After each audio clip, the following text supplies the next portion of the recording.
Anza kuzalisha zao hili la alizeti ambalo tunataka tuone sasa likiimarika na kuwa zao la biashara, na kama ambavyo umesema unataka kuhakikisha kwamba mkoa wa Geita ukawe mzalishaji wa kwanza wa alizeti Tanzania.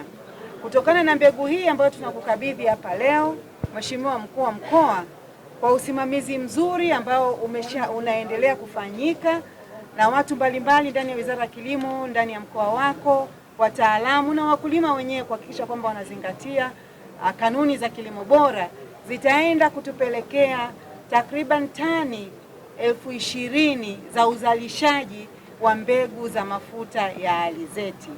Kwa hiyo hii ukienda kufanikisha, mkuu wa mkoa, utakuwa ni mmojawapo wa wazalishaji wakubwa wa mbegu za mafuta ya alizeti hapa Tanzania.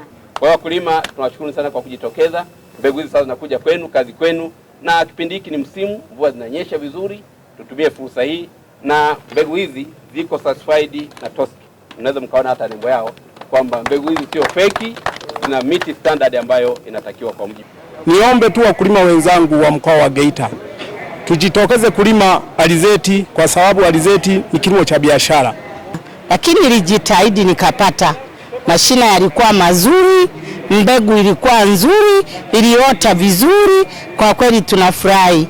Hao wanaotuletea mbegu tunazidi kuwaombea kwa Mungu ili azidi kuwapa afya njema, wazidi kutuletea mbegu.